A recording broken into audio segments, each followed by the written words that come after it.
کہ بھی کیا ہم اپنے لیے کچھ کلمہ پڑھ کے رکھ لیں؟ شاید ان کا تصور یہ ہے کہ ہم رکھ لیں گے، وہ یوں رکھا ہوا ہے، اب ہم جیسے مریں گے پھر وہ آ جائے گا تو ہم کہیں گے وہ ثواب آ گیا۔ تو یہ مطلب یہ کہ یہ بچکانہ سی باتیں، کیا اس کا کوئی شرعی ثبوت ہے؟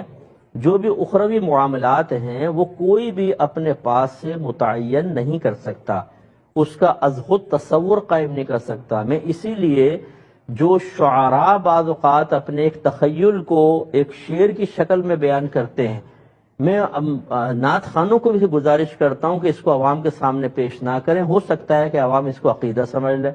جس سے میں قبر میں جاؤں تو قبر میں گیا، منکر نکیر میرے پاس آئے، میں نے کہا میں تو سرکار کا غلام ہوں، واپس چلے گئے۔ اب یہ اس کا ایک تخیل ہے جو اس نے پیش کر دیا، ابھی تو وہ زندہ ہے، شاعر مرا بھی نہیں ہے، لیکن وہ تخیل پیش کر رہا ہے۔ اب ہم نے کہا یار اس کا مطلب یہ مریں گے، سرکار کا نام لے دیں گے، منکر نکیر چلے جائیں گے، ہم نے ایک نتیجہ مرتب کر لیا۔ یہ اخروی نتائج اس طرح اشعار سے مرتب نہیں ہوتے۔ کسی نعت لکھنے والے نے کوئی تصور پیش کر دیا، وہ شریعت نہیں بن جاتا، اسے ہمیں پیش کرنا ہوگا عین شریعت کے اوپر کہ شریعت اس کی تصدیق کرتی ہے کہ نہیں کرتی۔ اسی طرح یہ معاملات ہیں، اگر آپ کے ذہن میں آیا کہ ہم اپنے لیے کچھ رکھ لیں بعد میں مل جائے، کیا شریعت اس کی تصدیق کرتی ہے کہ نہیں کرتی؟ نہیں کرتی ہے۔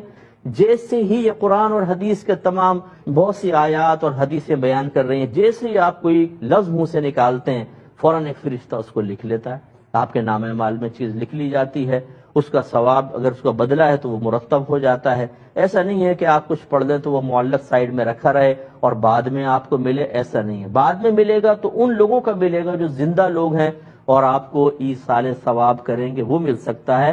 اپنا عمل کہیں محفوظ نہیں رکھ سکتے، وہ تو فوراً نام اعمال میں لکھ دیا جاتا ہے۔